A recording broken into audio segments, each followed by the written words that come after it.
Okay, married couples.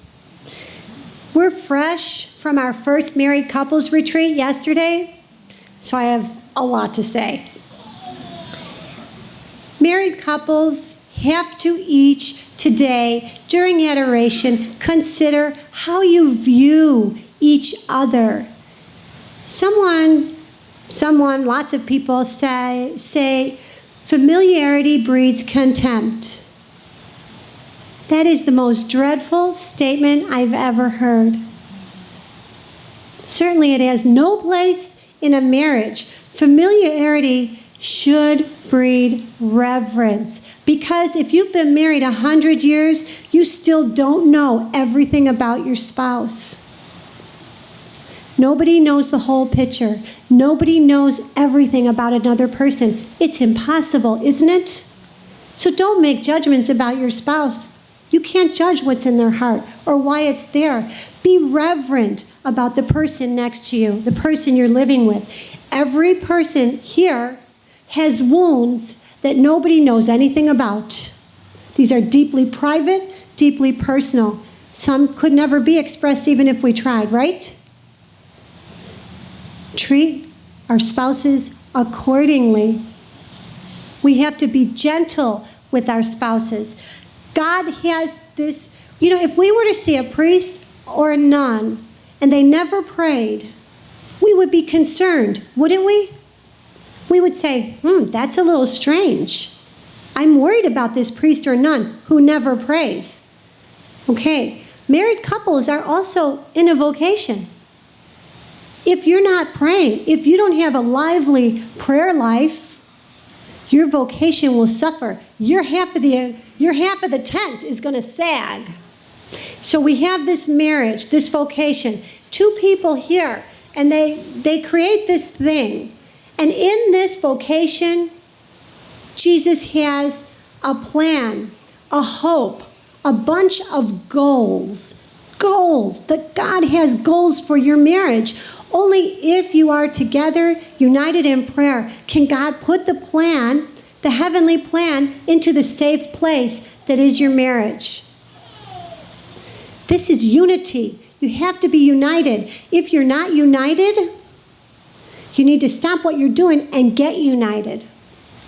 Do you see what I'm saying? Sometimes one person will be doing all the unity work. The other person, they're not doing as well. Okay, let me assure you, life has a way of changing, doesn't it? Maybe for 10 years you're going to carry heavy weight. And then maybe for the next 10, your partner is going to step up to the plate. Be reverent about each other. The movement to holiness takes place in the privacy of the soul. So you can't tell how fast God is moving a husband or wife along. You really don't know, do you? So if you're praying for them, you can say, I have optimal hope that Jesus is helping my husband or wife to go as fast as he can, as fast as she can. I'll tell you a story. There is a lay apostle, and when people come into service, I always say to them, if they're married, how's the marriage? How's everything in the marriage? It's the first question because I need to know. Because if the marriage is faltering, we have a problem that will interfere with their service. And more importantly, Christ wants the marriage protected first and foremost. So this lay apostle, I'm talking to him, and I was kind of alert that there was trouble. I said, how are you doing? Oh, yeah, I'm okay. My wife, oh man, she's a mess. She's not doing this, she's this, she's this. I can't get her to do this, I can't get her to do that. She's a disaster with the kids, she's this, she's that. This went on and on and on. I'm like, okay, wow, whew. Good question I asked. Then I said, all right, let's pretend your wife was sitting in this chair. I said, what would she say to me? She'd probably just complain about my drinking. Okay. I said, okay. All right, here's what we're going to do. You're going to stop drinking. I don't care how much you drink. It's none of my business. Stop. No more drinking. Stop drinking. Give Jesus the drinking. And then let's see what happens with your wife. and let's see how we are in 6 months. We'll come back and check this out. Because the tone told me all that I needed to know. Alcoholism isn't a big mystery, but it's a big problem. And it's sneaky. It can sneak up on anyone. Addictions are a problem. We all know this. Okay.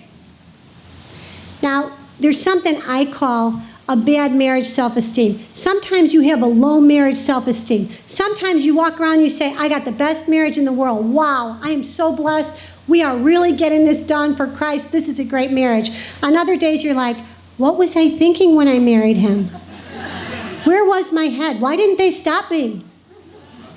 This is normal, isn't it?